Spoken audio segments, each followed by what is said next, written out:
Good morning to all members of Surya Holdings Berhad and welcome to our department. Nice to see you all. Thank you for coming to the meeting. I see that everyone is here. Let's start the meeting. First of all, I would like to welcome the Secretary, Ms. Roshinii, Ms. Varruna from the Project Management Department, Ms. Thivyaa from the Quality Department, and Ms. Sabrina from the Civil Department. Are there any absence for today's meeting? Yes, Datu, I was informed on the call from Mr. Kamal that he wasn't able to join our meeting today because he's going to attend another emergency business meeting at Kuala Lumpur. All right, thank you, Miss Roshini. Remember to email him the details of our meeting for today in the afternoon. Okay, sure, Datu. Well noted. Okay, good. Before we proceed to our meeting, how's everyone today? Feeling good? Yes, Yes, Tattoo. Datu, I'm good today. Yes, Dato, I'm good Yes, today. yes, Dato, I'm good today. Okay. Thanks, everyone. Let's proceed to the meeting. So today we are going to discuss the Project Alpha. Today's agenda is first agenda, greeting and opening by the chairman. Second, confirmation of minutes of the first board meeting. Third, potential construction site for Project Alpha. Fourth, best choice of potential construction site. And last agenda is any other business. I would like to invite Roshinii to continue our agenda meeting today. Regarding our previous meetings, we have already discussed the venue, budget, and the suggestion of projects. I believe everyone has already viewed the email of the minute meeting that I sent yesterday. Are there any amendments? Yes, Tattoo. There's a correction on the final part of the minutes. I can see that the secretary has missed the name and signature of the secretary that prepared the minutes, and also the name and signature of the chairman. Alright. Anything else that needed amendments? Yes, Dato. Our secretary also missed out the date and venue in preparing the minutes of the previous meeting. Okay, noted, Miss Thivyaa. Okay, what about the rest of the minutes? One more, Dato. Another item needed to be added in the meeting on the adjournment, where it states what time did the meeting end, and if I'm not mistaken, the last meeting ended at 11:07 a.m. Yes, Roshini, could you take note of that? Thank you, Sabrina, for highlighting the item. Thank you, Datu. I will make the necessary changes. Please take note, everyone. Is there anything else needed to amend it? No, I don't think there are any more amendments. No, Dato. I think every element has been mentioned. No, Dato, there is nothing to be amended. If that is the case, will someone move that the minutes of the last meeting be accepted? I propose that the minutes of the last meeting be accepted. I second the motion. I hereby confirm the minutes of the last meeting. Let's move on to the next agenda, potential construction site for Project Alpha. As all of you know that our company is venturing into educational and entertainment sectors, which are in need of the Gen Y, Gen Z and Gen Alpha population. Sure, sir. I believe that Ms. Roshini was given the responsibility to come up with ideas for the construction site at Bukit Ko Terengganu. Can you share with us? Thank you, Datu. Let me describe my place in Bukit Ko Terengganu, which is a largely hilly terrain. Bukit Ko is a mix of hill and flat green countryside with twists and turns to keep you entertained, which is a suitable place for hiking and trailing. As this place is geographically perfect for hiking and trailing, it could give the best experience for adventure lovers. Moreover, due to COVID-19 pandemic, many entertainment sectors and education sectors were closed down. Many people weren't able to go out. For instance, most of the universities had cancelled all the physical activities due to COVID. Therefore, this can be a great opportunity for everyone to explore and know more about the nature. Thus, this also promotes everyone to have an healthy lifestyle. I think developing Bukit Core would be greatly beneficial to the environment sector for the students. This property had lush steep ground that would be ideal for hill farming, in my opinion. Hill farming is substantial farming in highland location, particularly sheep husbandry. However, cattle were commonly raised in upland places in the past. Humans have altered a wide range of highland habitats for millennia, mostly through farming and agriculture. As a result, for many highland ecosystems, hill farms management has become increasingly important. In the uplands, hill farming method plays an important role in sustaining the surrounding flora and fauna. We can develop any kind of suitable plantation there because the soil at Bukit Ko is loam soil, which is really effective for the plant growth. By developing Bukit Ko into the entertainment and educational sector, it could increase the students and the local people's interest in farming. Other than that, sheep and cattle graze to keep a mix of tall grasses and short plants alive. Many waders species, such as lapwing, redshank, and golden plover, use the short vegetation as breeding and nesting grounds, benefiting local wildlife. Agricultural usage, burning, and grazing by livestock and animals such as deer all contribute to the upland and grasslands' long-term sustainability. In that case, this place helps to enhance the practical learning and teaching through conducting research on the flora and fauna around the hill conveniently. So as far as I've studied about this place, this location would be perfect choice for our project Alpha. I find this place interesting. Is there anything else to discuss for Project Alpha in Bukit Terengganu? Excuse me, may I say something here? I have a question regarding the 2 hectare site Bukit Kok. Miss Roshinii, could you explain to me how you are going to preserve nature at Bukit Kok? As you can see, all the hill stations have always been a true source of natural beauty which heals the soul of our body. In that case, several precautions could be taken to preserve the nature of the place. First of all, we could levy upon the people for littering around the place, which consists of plastic bag and many more. This could harm our environment a lot. It pollutes the environment but also damages flora and fauna. Animals that accidentally eat plastic suffers and often die as a result of it. Swallowing plastic fills the stomach and not surprisingly, this reduces the feeling of hunger. Animals eat less, obtain less energy and weaken, eventually leads to their death. Thus, this leads to animal extinction. Other than that, illegal logging and or damaging the plants and ruining flora should be banned or imposed a fine as it is snatching the beauty of the hill. In addition, the destruction of flora and fauna habitats is also a result of illegal logging activities. It is well known that forests are the natural habitat for a wide variety of plants and wild animal species. The destruction of the forest means the destruction of the habitat of the living things that live in it. If no action is taken to control these immoral human activities, even worse things will happen. For example, the extinction of living species. Therefore, proactive measures will be implemented to prevent more serious things from happening like campaigning, enforcing the law, and imposing a hefty sum of fine for those who are violating the environmental law. Moreover, the hill should be taken in charge of a team of people to maintain and preserve the hill as it is an open area. Hence, we can request the forestry department to take steps to overcome this problem by providing the energy of the authorities such as forest security. Therefore, I feel this place would be the best choice for our project Alpha. Thank you for the explanation, Miss Roshini. Thank you, Ms. Roshinii, for sharing your ideas with us. Next, Varuna, can you share your ideas with us? Sure, Dato. I disagree with Miss Roshni.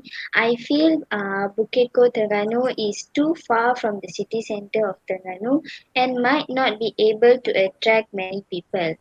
I have suggestion on choosing the empty old warehouse at Pasir Gudang Johor for our construction site. This is because it is highly flexible and can be built or built off quickly and affordably than other location as the other location we need to start from the scratch. For example, I will recommend this site for building modular school for the education sector because it is highly sustainable and energy efficient, combining low maintenance materials with cutting edge technology for exceptional performance and comfort. At the same time, they feature a custom, sleek look with the convenience and speed of a modular product. Furthermore, modular school construction is low maintenance and energy efficient.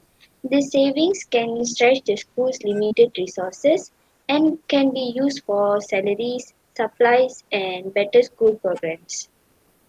Eco classrooms require just half the amount of energy used to build a typical classroom since there's almost zero waste in the modular building process.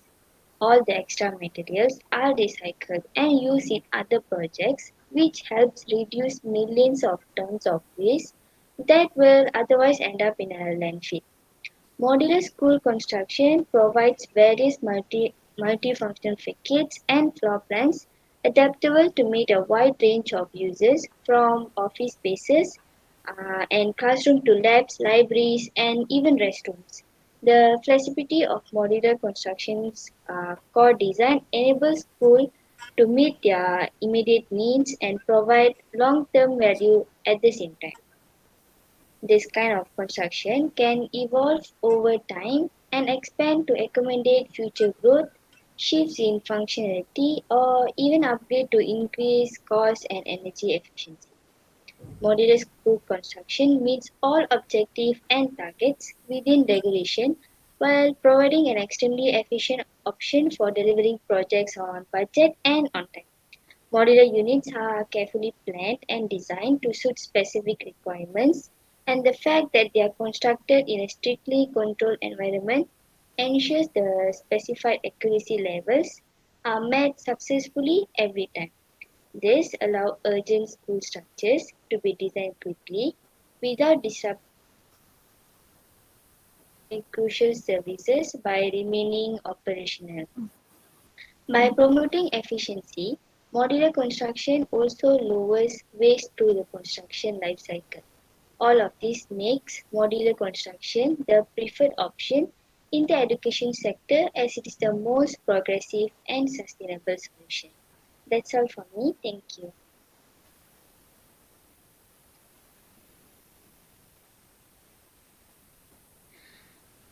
I'm sorry, I agreed with whatever Varuna said, but however, I disagree with Miss Roshini's suggestion. And Miss Roshini, could you justify on why did you choose Bukit Kau Terengganu? Sure, Miss Sabrina. The reason why I chose this place is because I find this place would be greatly beneficial to the education and entertainment sector as it has a lot of natural places like waterfalls, rivers, and great place to go for hiking activities. There are also a lot of flora and fauna that can be studied for the further science purposes. I'm sorry, Miss Roshini. I strongly disagree with your suggestion, as the place that you have suggested is because there are a lot of amendments that need to be done to the place that you have suggested, and moreover, we have a limited budget. I'm sure that there's a lot of work that need to be done there. Thus, I agree to the suggestion that was made by Miss Varuna on the empty warehouse, Pasir Gudang, Johor. And I would like to present more on this place, the Pasir Gudang warehouse in Johor, as I think it will be beneficial for our project Alpha.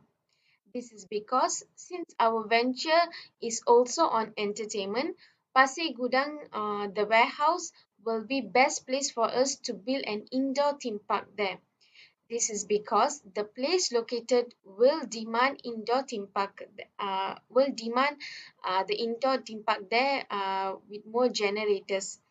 The location is close to other sightseeing places and thus this will generate people to come to the theme park. For an example, there is the Kite Museum Sarang Buaya Pasir Gudang, and there is also the coastal paddle where people will go surfing there. So this will be a great opportunity for us to develop the theme park there, and I'm sure we can attract more tourists to this theme park.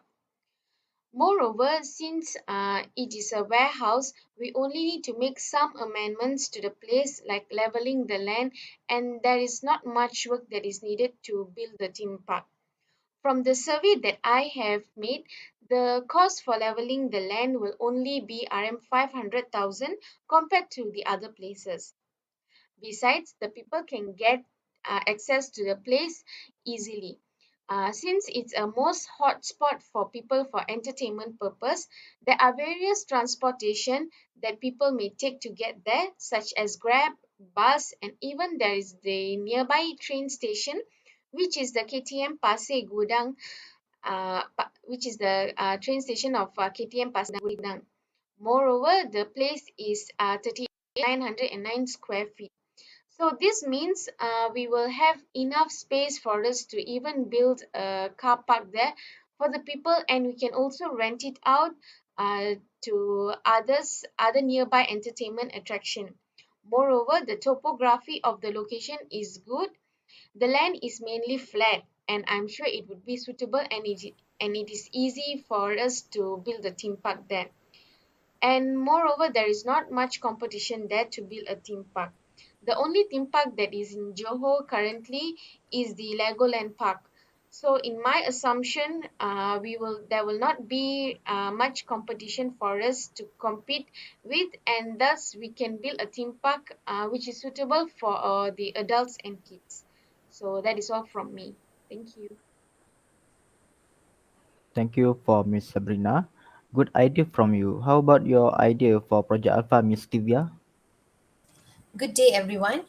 Before I begin to propose the given construction site, I would like Ms. Varuna to further clarify on the safety measurement on her construction site. Sure, Miss Divya. The safety measurements are the scaffolding regulation are the first step in our building site safety recommendation. Scaffolding is used by more than half of all construction employees. There is no such thing as exposure to falling objects, or even electrocution in our place. Workers should, however, observe standard safety precautions such as wearing hard hats, non-skid footwear, and tool lanyards. They should never work on wet surfaces or on ladders or boxes. The maximum load should never be exceeded. We should also avoid moving tools when they arrive or exit the building site. It is never a good idea to leave the tools behind. Personal fall arrest system should be inspected on a regular basis. Employers must ensure that construction work is built and erected by a qualified individual. The daily inspection of construction operation should also be overseen by a competent individual. Lastly, I will say that this place is safe for us and we should start the construction work. Thank you for the explanation, Ms. Varuna. All right, I would like to proceed to my proposed construction site. So, first of all, I would like to thank Dato for this wonderful opportunity. I was assigned to the Bukit Belacan Forest Reserve site. So, this site is located at Ampang, Selangor. I have already been to the location and explored the surrounding area. So, allow me to make a remark in this regard. It is only 15 kilometers from Kuala Lumpur. This location is a delight for nature lovers. As per my research, I found numerous advantages that we can get for our project, including the fact that the road and pathways follow the river's path with big trees on both sides. Apart from that, the environment was quite peaceful, with just the sounds of running water, insects, and birds to break the calm. Then, there is a water pumping station in 1.5 kilometers which is not open to the public. So, I have a few plans in mind for our project, which includes water recreation park, hiking site, and camping site for entertainment purposes, ecotourism for educational purposes. So, firstly, let me proceed with the water recreation park idea. I'm thinking of developing an open waterfall and other water sports like water rafting, water walks, bungee jumping, and canyoning. As for toddlers, I suggest we build tot slides. So, all this suggested activity will be done under proper supervision. As safety is our first priority, I have spoken to the safety officers around the site for a protection service. Besides, we will give tourists amenities. The amenities that we will supply are a parking lot, a toilet, a washroom, and I'm considering producing an information guideline on safety precautions. For example, we may provide tourists with a warning safety board and an information map board. As for the entrance ticket for this water recreation park, it is estimated at 10 ringgit for children below 12 years old, 15 ringgit for adults, 12 ringgit for senior citizens, and 20 ringgit for seniors. Next, a hiking site idea. I came up with this concept because it can attract the Generation Y, Generation Z, and Generation Alpha. Hiking is a good activity for children since it allows them to explore and interact with nature and the environment. It is also a great activity to boost our metabolism and improve our cardiovascular health. So, the majority of individuals learn about flora and fauna by reading books. I, on the other hand, believe that there is no greater school for hands on learning than the great outdoors. People can learn more about the flora and animals while hiking. Thirdly, a camping site idea. I intend to open a toilet equipped camping site near the river and the hills valley, which will be easier and more convenient for the tourists. I also suggest that we set up a few stalls at the site for the tourists to grab food when hungry during camping activity. Furthermore, I considered hosting an informative night for the campers to provide them knowledge on Bukit Belacan Forest Reserve. So the estimated entrance fees for camping is 20 ringgit for children's, 30 ringgit for adults, 25 ringgit for senior citizens, and 35 ringgit for foreigners. I would also like to appoint a facilitator for both hiking and camping to ensure safety and provide guidance to the tourists. Lastly, ecotourism is for educational purposes for Generation Y, Z, and Alpha. I chose to have ecotourism because the aim of this idea is to help preserve the integrity of the forest. My main goals are to protect the local environment and the historical heritage, as well as to promote culture and encourage people to care for the natural resources that drive them to the area. This helps to educate people on how to conserve and preserve the forests. I also came up with an idea on exhibiting the information of flora and fauna at every stop for tourists to stop by and read. So I truly believe that all these activities will be beneficial for the generation Y, Z, and Alpha and the educational and entertainment aspect. So that's all from me. Thank you. Miss Tivia, could you explain how this place can be protected from pollution? Could you just give us some clarification on that, please? Thank you, Miss Sabrina, for the question. All right. Let me start with water pollution. Since there will be activities related to water, I'm sure tourists will be bringing outside food along with them. So I decided to place dustbins and recycle bins for every 30 meters to make it convenient for them to throw all the waste in the bins. Besides, I feel that during camping activities, there will be fire accidents which might affect the trees around the forest and cause air pollution. So, in this case, I have spoken to the Department of Environment to provide us with a few facilitators to guide us on promoting, conserving, and maintaining the solid environment of the forest, as well as ensuring that the environment is always clean, healthy, and safe from the people's well being. Thank you, Miss Tivia, for the explanation. Thank you, Miss Thivyaa, for the explanation. It was an interesting one. Good job, Miss Thivyaa. Alright, then before deciding the place for our Project Alpha, let's listen to Miss Roshinii on her budget for Bukit Ko Terengganu. Sure, Dato. As has been said, the maximum budget for the project is RM 250 million, thus the budget for the plantation project is RM 100 million. This would be enough to develop the hill farming and change the place into an educational sector by providing a small building as a facility for the visitors.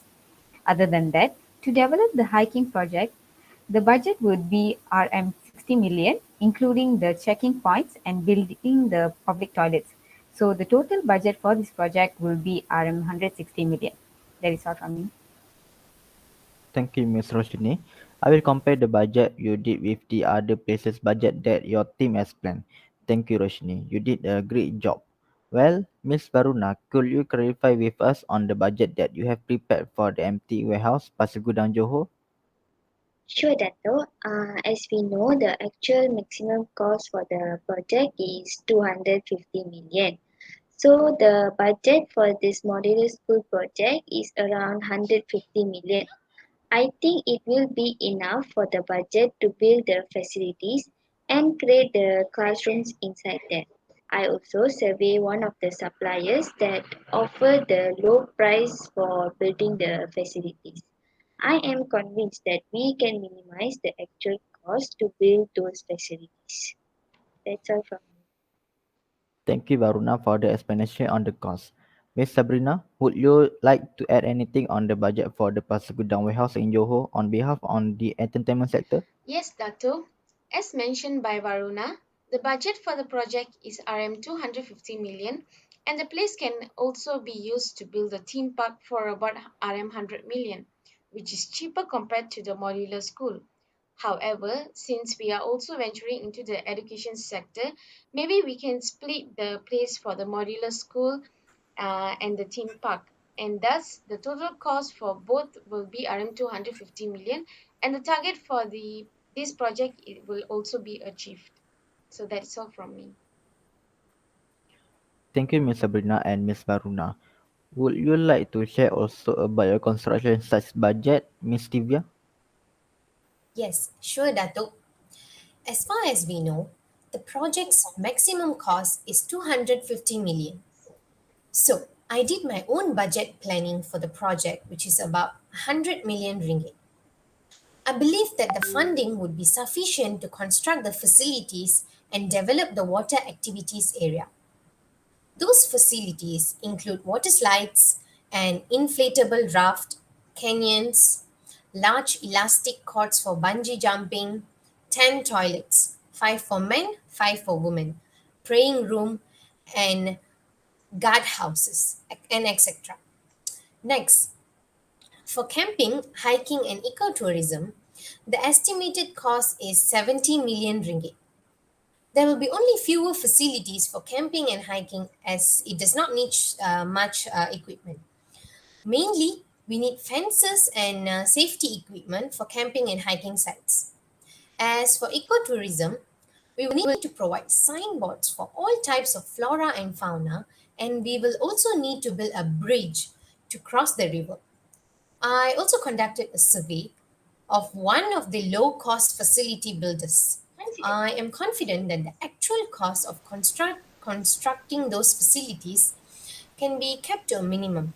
To sum up, the total cost that will be needed to execute Project Alpha in Bukit Belacan is 170 million ringgit. Good explanation, Thivyaa. Can you explain more on how we are going to minimize the cost and maximize the profit?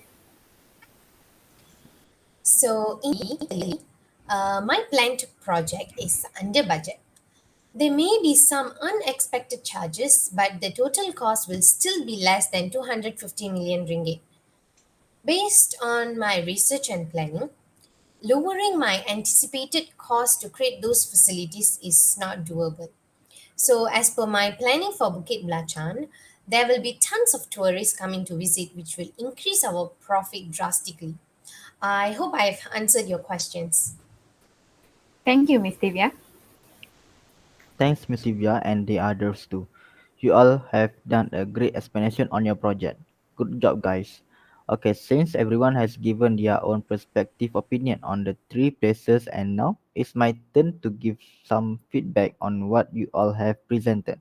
First and foremost, before I proceed with my opinion, I would like to thank all of you for preparing and giving good suggestions on the places that have been assigned within this short period of time. Bravo everyone, you guys are the best. Okay, now, first let me tell my opinion on Bukit Terengganu. Well, as mentioned by Miss Roshinii, this place is a true source of natural beauty. Bukit Terengganu is a mix of hills and flat green countryside with twists and turns to keep you entertained, which is a suitable place for hiking and trailing. Hill farming is substantial farming in highland locations, particularly sheep husbandry. However, cattle were commonly raised in upland places in the past. In the uplands, hill farming methods play an important role in sustaining the surrounding flora and fauna. However, I feel this place is not suitable as there are a lot of things that needed to be done to protect the place. Even though it is a good place in my opinion, it does not meet the requirements of this project, which is venturing into education and entertainment. Moreover, the topography is not suitable for this project as it has more hillside compared to the flatland. Besides, according to Varruna and Sabrina's opinion on the warehouse Pasir Gudang in Johor, I think it is a good spot for us to develop. Varuna recommended this site for building modular schools for the education sector because it is highly sustainable and energy efficient, combining low maintenance materials with cutting edge technology for exceptional performance and comfort. At the same time, they feature a custom, sleek look with the convenience and speed of a modular product. Furthermore, modular school construction is low maintenance and energy efficient. These savings can stretch the school's limited resource and can be used for salaries, supplies, and better school programs, whereby Sabrina suggested building a theme park there. This is because the place located will demand generators. The location is close to other sightseeing places and thus this will generate people to come to the theme park. This will be a great opportunity for us to develop the theme park there, and I'm sure we can attract more tourists to this theme park. Moreover, since it is a warehouse, we only need to make some amendments to the place like leveling the land, and there is not much work that is needed to build the theme park. However, I do feel that this place is not suitable as if we are going to build two things in one place. There might be confusion or what if the cost exceeds compared to the budget stated by both of them. They both have provided a good explanation, and I feel that buying this place and restructuring it might take a long period of time. Compared to both places, I think that the place suggested by Miss Thivyaa, which is the Bukit Belacan, is more appropriate for the that we have, and the cost seems to be meeting the budget that has been implemented. As per my research, I found numerous advantages that we can get for our project, including the fact that the road and pathways follow the river's path with big trees on both sides. Apart from that, the environment was quite tranquil with just the sounds of running water, insects, and birds to break the calm. Then there is a water pumping station in 1.5 kilometers, which is not open to the public. Besides, according to the project suggested by Thivyaa, I'm sure that the project meets the aim of this goal and meets the necessary requirements. Thus, I would like to choose Bukit Belacan as the best site for this project as well. Do any of you have any objections to this? I strongly agree with Dato's decision and Tivia's suggestion, especially for the idea of ecotourism which helps to preserve the integrity of the forest. I'm sorry, but I have to disagree in choosing Bukit Bachan as the potential site. I think an empty warehouse in Pasir Gudang, Johor will be the best site for this project Alpha, which is by building a modular school. My idea is very unique because modular schools can give benefits to many people and are appropriate for the upcoming generations. Compared to others' proposal, I felt my proposal has more environmentally friendly factors and I think my proposal will fulfill the Project Alpha's criteria. Anyone would like to say anything? I'm sorry, Varuna. I have to disagree with you. After hearing all the explanation from the other committee members, I do agree with Dato's decision as Bukit Belacan is a strategic place for us to implement Project Alpha. Since the place is more to nature, we can create a recreational park there or other projects that was suggested by Ms. Thivyaa will meet the objective of these projects also. Thus, I do agree in choosing Bukit Belacan as the best site for this project. I couldn't agree more with Dato. I strongly believe that my idea for Bukit Belacan will be the most appropriate plan for Project Alpha as it satisfies the need of Gen Y, Gen Z, and Gen Alpha. And compared to other places and ideas, my idea costs less and gives more profit to our company. So, based on everybody's opinion, we can conclude, and since majority agreed to choose Bukit Belacan, I can conclude that choosing this place as the best potential site can give benefits to our company. Okay then, a decision has been made. We will be looking into Bukit Belacan Forest Reserve Selangor in the next meeting since it's already nearly an hour since we were discussing this. Can I suggest that we continue our project's discussion on this site for the next meeting? Yes, sir, can. Yes, sir, can. Ms. Roshinii, it will be glad if you can arrange another meeting soon to discuss the recent updates on the Project Alpha. Dato, for the next meeting will be on 28th January 2022 on Friday at 3 p.m. throughout Google Meet. I will send notice if there are any changes. Yes, sure. Yes, sure. Okay, anything else? Any questions? Comment? No? Well then, thank you for coming. Will someone propose the meeting be adjourned? Yes, I propose the meeting to be I adjourned. second the motion. Thank you. The meeting is adjourned. Have a nice day. Thank you, Thank Dato. you, Doctor. Thank you, Dato.